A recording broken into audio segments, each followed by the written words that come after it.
ये है बातों का जादू, जहाँ हर कथा आपके दिल को छू जाएगी और भक्ति से भर देगी।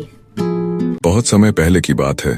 दक्षिण भारत के आंध्र प्रदेश की पहाड़ियों में, जहाँ घने जंगलों की हरियाली फैली हुई थी और नदियों का शीतल जल कलकल करता बहता था, वहीं एक शिकारी कुल बसा हुआ था। इस कुल के लोग जीवन यापन के लिए शिकार करते, मांस खाते और अपने ढंग से प्रकृति का सम्मान करते। वे किसी वेद, पुराण या शास्त्र के नियमों से परिचित नहीं थे, परंतु उनके भीतर सरलता और निष्कपटता थी। ऐसे ही परिवार में एक बालक का जन्म हुआ, जिसका नाम रखा गया थिन्नन। यह वही थिन्नन आगे चलकर संसार में कन्नप्पा नायनार के नाम से विख्यात हुआ। थिन्नन बचपन से ही चंचल और निर्भीक था। उसका शरीर बलवान और हृदय निष्कपट। पिता उसे शिकार करना सिखाते, तीर कमान चलाना सिखाते और जंगल की राहें दिखाते। वह जल्दी ही अपने कुल के अन्य युवकों की तरह एक कुशल शिकारी बन गया, परंतु उसके भीतर कुछ अलग भी था। जब वह भोर के समय आकाश में फैली लालिमा देखता, तो उसके मन में एक अनजाना आनंद भर उठता। जब वह पक्षियों का मधुर कलर सुनता, तो उसकी आंखें चमक उठतीं। जब वह नदी के तट पर बैठता और बहते जल की ध्वनि सुनता, तो उसे लगता कि कोई अदृश्य शक्ति उससे बातें कर रही है। उसके मित्र अक्सर उस पर हंसते और कहते, थिन्नन, तू क्यों इतना खोया खोया रहता है? शिकार पर ध्यान दे, तीर चला और जीवन का आनंद ले। थिन्नन मुस्कुरा देता, पर उसके हृदय में कहीं न कहीं यह प्रश्न बना रहता कि यह सारा जगत किसकी शक्ति से चल रहा है। एक दिन थिन्नन अपने दो मित्रों के साथ शिकार करने निकला। वे हिरन का पीछा करते करते एक अजनबी मार्ग पर निकल आए। मार्ग उन्हें एक छोटी पहाड़ी पर ले गया। वहां घना वन छंटकर एक शांत वातावरण बना रहा था। अचानक थिन्नन की दृष्टि एक पुराने मंदिर पर पड़ी। मंदिर जीर्ण शीर्ण अवस्था में था।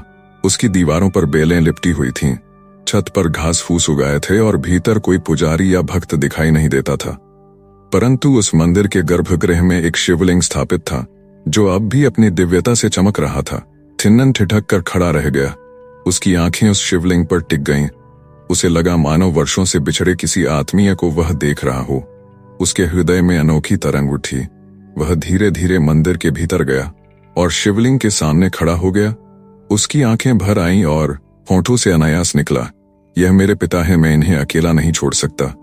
उस दिन से थिन्नन का जीवन बदल गया। हर दिन शिकार के बाद वह उस मंदिर आता।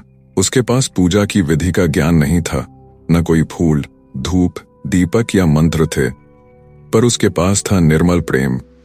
वह अपने शिकार का सबसे अच्छा मांस लाकर शिवलिंग पर चढ़ा देता। वह सोचता, जो मेरे लिए सर्वोत्तम है वही मैं अपने पिता को दूं। जल चढ़ाने के लिए उसके पास कोई पात्र नहीं था। वह अपने मुंह में जल भर लाता और फिर उसे शिवलिंग पर अर्पित करता। जब मंदिर में पत्ते या धूल जम जाते, तो वह अपने पैरों से उन्हें हटा देता। उसका उद्देश्य केवल यह था कि उसके भगवान को असुविधा न हो। जो कोई और देखता तो कहता कि यह तो अपवित्र आचरण है, परंतु भगवान शिव अपने भक्त का हृदय देखते हैं, बाहरी विधि विधान नहीं। उन्हें यह निश्चल भक्ति प्रिय लगी। वे प्रसन्न हुए और सोचा कि इस भोले शिकारी की भक्ति की परख करेंगे। कुछ दिनों बाद जब थिन्नन मंदिर आया, तो उसने देखा कि शिवलिंग की एक आंख से रक्त बह रहा है। वह भयभीत हो गया। उसकी आंखों से आंसू बहने लगे। उसने पुकारा, हे प्रभु, आपको यह क्या हुआ? किसने आपको कष्ट पहुंचाया? मैं यह कैसे देख सकता हूं कि मेरी आंखों के सामने मेरे पिता की आंख से रक्त बह रहा है? वह इधर उधर दौड़ा, पर उसे कोई उपाय नहीं मिला।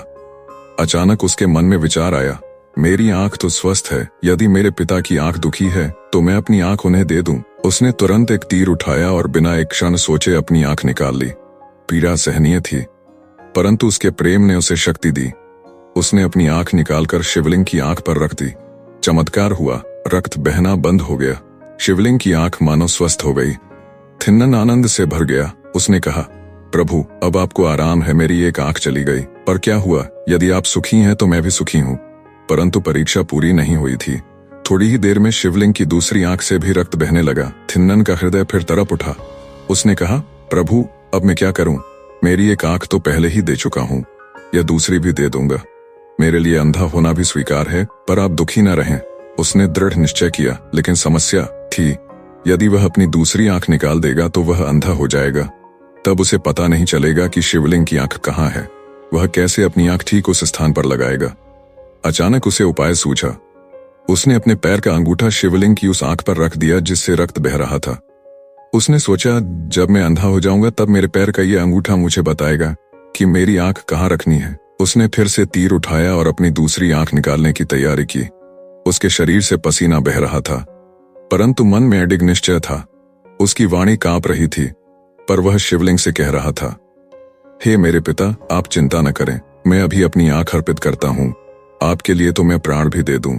जैसे ही वह अपनी दूसरी आंख निकालने लगा, मंदिर में एक तेज प्रकाश फैल गया। धरती कांप उठी, वातावरण में गूंजने लगी ओंकार की ध्वनि। स्वयं भगवान शिव वहां प्रकट हुए। उनके साथ माता पार्वती भी प्रकट हुई। वे करुणा और आनंद से भरे हुए थिन्नन की ओर देख रहे थे। भगवान शिव ने कहा, वात्सल्यमय थिन्नन, रुको, तुम्हारी भक्ति से मैं अत्यंत प्रसन्न हूँ। तुमने बिना किसी शास्त्र, बिना किसी विधि के केवल अपने प्रेम और त्याग से मेरी पूजा की। तुमने अपनी आंखें तक मुझे अर्पित कर दी। ऐसा प्रेम दुर्लभ है। आज से तुम केवल थिन्नन नहीं, बल्कि कन्नप्पा कहलाओगे, क्योंकि तुमने अपनी आंखें कन्न अपने भगवान को दे दी। शिव ने अपनी करुणा से उसकी दोनों आंखें पुनः स्थापित कर दी। थिन्नन फिर से देखने लगा। उसके चेहरे पर दिव्य आभा चमक उठी। भगवान ने उसे अपने आभा मंडल में स्थान दिया और कहा, तुम अब मेरे परम गणों में रहोगे। तुम्हारा नाम सदा भक्तों में गाया जाएगा। लोग तुम्हारी कथा सुनकर जानेंगे कि ईश्वर को पाने का मार्ग केवल निर्मल प्रेम है, न कि केवल विधि विधान। जहाँ प्रेम है, वहाँ मैं स्वयं प्रकट हो जाता हूँ। उस दिन से थिन्नन संसार में कन्नप्पा नायनार के नाम से विख्यात हुआ। उसकी कथा आज भी भक्तों को यह शिक्षा देती है कि ईश्वर के लिए सबसे बड़ा साधन है भक्त का निष्कपट हृदय। चाहे कोई विधि जाने या न जाने, यदि उसके भीतर सच्चा प्रेम है तो भगवान स्वयं उसके समीप आ जाते हैं।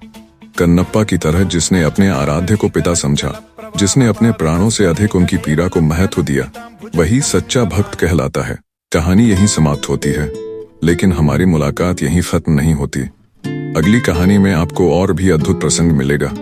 अगर ये कथा आपके दिल को छू गई हो तो चैनल को सब्सक्राइब करके जुड़े रहिए, ताकि अगली बार हम फिर मिलें।